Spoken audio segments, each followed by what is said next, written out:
విక్రమ్ టీవీకి సబ్స్క్రైబ్ చేయండి. Subscribe to Vikram TV. Subscribe to Vikram TV. Subscribe to Vikram TV. Subscribe to Vikram TV. Please like, share and subscribe to Vikram TV. Hi hello నమస్తే, welcome to Vikram TV. నేను మీ anchor పప్పు. ఈ రోజు మనతోని special guest అండి. ఆ guest ఎవరు కాదు, senior advocate, family counsellor doctor Lakshmi కట్ట గారు మనతో ఉన్నారు. ఆయన న్యాయపరమైన చట్టపరమైన సందేహాలు చాలా ఉన్నాయి నాకు. ఇప్పుడు మేడం గారిని అడిగి తెలుసుకొని ప్రయత్నిద్దాం. నమస్తే మేడం. నమస్తే అండి. ఎలా ఉన్నారు? బాగున్నాను, మీరు ఎలా ఉన్నారు? చాలా హ్యాపీగా ఉన్నాను మేడం. Thank you. అంటే ఫ్యామిలీ కౌన్సిలర్ అంటే చాలా మనకు ఫ్యామిలీలో చాలా డిస్ప్యూట్స్ వస్తుంటాయి. అంటే రీసెంట్లీ నేను విన్నది ఏంటంటే నిజమా అవదమా నాకు తెలియదు. అంటే ఇంటర్ క్యాస్ట్ మ్యారేజెస్ అనేటిది చల్లవని చెప్పడం జరిగింది. అట్లా అని ఏమీ లేదు. అసలు ఏదో ఒక మ్యారేజ్ని దృష్టిలో పెట్టుకొని లేకపోతే ఒక డిస్ప్యూట్ని దృష్టిలో పెట్టుకుని చెప్పుకుంటారు. కానీ జరిగేవే ఇప్పుడు అన్ని ఇంటర్ క్యాస్ట్ మ్యారేజ్లు. ఇంటర్ రిలీజియన్ మ్యారేజ్లు కొన్ని ఏంటంటే స్పెషల్ మ్యారేజ్ యాక్ట్ ప్రకారంగా చేసుకోవాలి. అలాంటిది ఏదో అంటే ఒక క్యాస్ట్ వాళ్ళు ఇంకో క్యాస్ట్ అంటే ఒక క్రిస్టియన్ ఉంటారు, ఒకళ్ళు హిందూ ఉంటారు, అలా చేసుకుంటే చెల్లవు తప్పిస్తే స్పెషల్ మ్యారేజ్ యాక్ట్ కింద ఎవరైనా చేసుకోవచ్చు. ఎలాంటి ప్రాబ్లమ్స్ ఉండవు. ఇంకా కొన్ని లోయర్ కమ్యూనిటీస్ చేసుకుంటే వాళ్ళకి గవర్నమెంట్ ఇంటర్ క్యాస్ట్ మ్యారేజ్ని ప్రోత్సహించడానికి వాళ్ళకి లోన్స్ అని వెసల్స్ కోసము అంటే టెంపరీ ఒక సంసారం పెట్టడం కోసం వాళ్ళకి కావాల్సిన నీడ్స్ కోసం 1,50,000 2 lakhs ఇవ్వడము. ఎందుకంటే ఈ మధ్య నాకు కొంతమంది కాల్స్ కూడా చేశారు, అంటే తొందరగా అవ్వట్లేదు ప్రొసీజర్ ఏంటి అని చెప్పేసి. అలా కూడా ప్రభుత్వాలు ఎంకరేజ్ చేస్తున్నాయి ఇంటర్ క్యాస్ట్ అనేది, క్యాస్టిజం తీసేయాలని. ఓ పక్కనే క్యాస్ట్ సర్టిఫికేట్, క్యాస్ట్ కొల్లగన అలాంటివి పెడుతూ ఉంటూ కూడా క్యాస్ట్ని కొంచెం ఇది చేయాలని చెప్పేసి జరిగేవే ఇప్పుడు 50% ఇంటర్ క్యాస్ట్ మ్యారేజెస్. కాబట్టి ఏంటంటే వాళ్ళు చేసుకునే అంటే రిలీజియన్ బేస్ చేసుకొని, ఇంటర్ క్యాస్ట్ అంటే ఇప్పుడు ట్రైబ్స్ ఉంటారు, వాళ్ళకి డివర్స్ ఉండదు. సో అలా కొన్ని ఉంటాయి తప్పిస్తే ఇంటర్ క్యాస్ట్ మ్యారేజ్ చెల్లవనేది లేదు. ఇప్పుడు ట్రాన్స్జెండర్స్ సేమ్ జెండర్స్ మ్యారేజెస్ని రెగ్యులేట్ చేయమనేసి చట్టపరం చేయమని చెప్పేసి వాళ్ళు పోరాడుతుంటే ఇంక ఇంటర్ క్యాస్ట్ పెళ్ళిళ్ళు ఏమంటే అది కరెక్ట్ కాదు. ఓకే మేడం, ఇప్పుడు చాలా వరకు గృహహింస అని అమ్మాయిలు కేసు ఫైల్ చేస్తున్నారు కదా, మళ్ళీ అలా అబ్బాయిలకు ఏమైనా ఉంటుందా? అంటే భార్య వేధింపులతో కూడా భర్త కూడా కేసు పెట్టొచ్చా భార్య మీద? గృహహింస అనే బదులు అమ్మాయిలకు ఉంటుంది, మళ్ళీ భర్తలకు ఎలా ఉంటుంది? అంటే కొన్ని ఈ మధ్య వచ్చిన ఒక జడ్జిమెంట్లు ఏంటంటే ఒక కేసు ఒక సర్కమ్స్టాన్స్ని బట్టి అబ్బాయిలు కూడా అంటే మగవాళ్ళు కూడా గృహహింస కేసులు పెట్టొచ్చు అని అన్నారు. గృహహింస అంటే ఆ సెక్షన్ అలా 498 కింద అలా కాకపోయినా కొట్టినట్టు లేకపోతే 324 అలా కేసులు అవుతాయి. ఇప్పుడు వైఫ్ హరాస్ చేసి కొట్టి మరి బంధించి అలా చేస్తే కేసులు అవ్వని ఏమీ లేదు. సో కొన్ని చట్టాలు ఏం చెప్తున్నాయంటే మౌనంగా ఉన్నా కూడా అది హరాస్మెంట్ కింద వస్తుంది అన్నది. అలాంటిది మగవాళ్ళకి అప్లైబుల్ కాదు, కానీ ఆడవాళ్ళు హరాస్ చేస్తే కూడా ఆ బేస్లో డైవర్స్ వేయొచ్చు.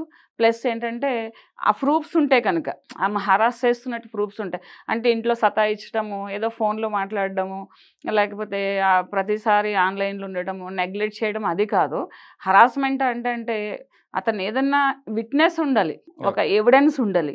దాని ప్రకారంగా హరాస్ చేస్తే వేరే సెక్షన్లో కూడా కేసులు అవుతాయి, వేరే సెక్షన్స్లో కూడా కేసు అవుతాయి. ఓకే, కానీ ఇప్పుడు మనం అమ్మాయిలు అనగానే ఇప్పుడు భార్యలు ఏం చేస్తున్నారంటే పోలీస్ స్టేషన్లో నాకు ఇవి చట్టాలు ఉన్నాయి అంటే ఇవి నాకు సెక్షన్స్ ఉన్నాయని లేనిపోని అన్నీ కూడా రాపిచ్చి కేసులో ఇరికేయడం జరుగుతుంది, ఎఫ్ఐఆర్ రాపిచ్చి కోర్టు వరకు ఇచ్చడం జరుగుతుంది. అంటే దీన్ని అరికట్టడం ఎలా మేడం? అంటే పాపం అభంశుభం తెలియని వాళ్ళు కూడా వీళ్ళే కొట్లాడతారు, వీళ్ళే కొడతారు, వీళ్ళే రివర్స్ అవుతారు. ఇలాంటి కొంతమంది అబ్బాయిలు చాలా నలిగిపోతున్నారు, చాలా ఇబ్బంది పాలవుతున్నారు. అంటే నిజం చెప్పాలి అని అంటే ఆడవాళ్ళకి కోపం వచ్చినా కానీ నేను ఈ ఇంటర్వ్యూ ద్వారా ఒకటి చెప్పాలనుకుంటున్నాను.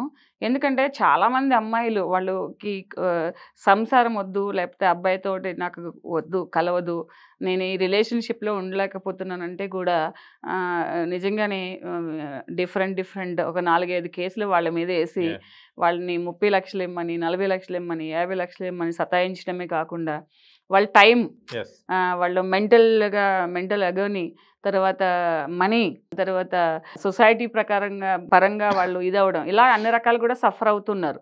నేను అందరికీ ఒకటే చెప్తాను, నేను being a family advocate lady ఒకటే చెప్తాను, నిజంగా మీకు నచ్చకపోతే, మీకు నిజంగానే ఏదైనా ఇబ్బందులు ఉంటే పెద్దల ద్వారా కూర్చుని లేకపోతే మీడియేషన్కి వెళ్ళి సెటిల్ చేసుకోండి, కానీ ఇలా కేసులు వేయొద్దని చెప్తాము. కానీ వాళ్ళు వినరు. ఇది నిజంగానే సమాజంలో చాలా ఎక్కువ జరుగుతుంది.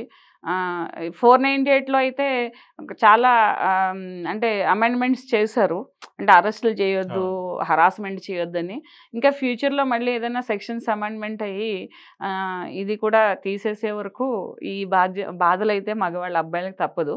కానీ స్ట్రాంగ్గా ఉండాలి. దానివల్ల కన్విక్షన్ పడేది లేదు 498 వల్ల, దానివల్ల అరెస్ట్ అయ్యేది లేదు.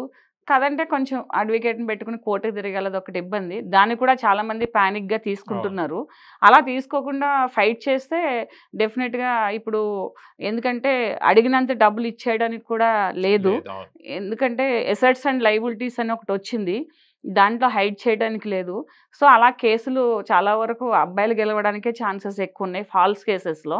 ఇప్పుడు అమ్మాయి ఎర్న్ చేస్తూ కూడా అబ్బాయిని ఇంత డబ్బులు కావాలని అరెస్ట్ చేయడం అనేది అలా ఉండదు. కానీ తెలుసుకుంటున్నారు, కానీ ఇంకా చాలా వివరంగా, అంటే ప్రతి ఒక్కరికి అవేర్నెస్ కావాలి ఫ్యామిలీ కేసెస్ గురించి. ఎందుకంటే ప్యానిక్ అవ్వడము, డ్రింక్స్కి అడిక్ట్ అవ్వడము, తర్వాత ఇట్లా టెన్షన్ ఏదో అయిపోతుందని ఇంట్లో వాళ్ళు టెన్షన్ అవ్వడం, హెల్త్ ఇష్యూస్ రావడము, వాళ్ళంతా ఏజ్ అయిపోతుంది అనేసి ఒకలా అనడము, అంటే లైఫ్ అంతా పాడవుతుందని, ఇలాంటివన్నీ అబ్బాయి ఫ్యామిలీ వాళ్ళు ఎక్కువ సఫర్ అవుతున్నారు.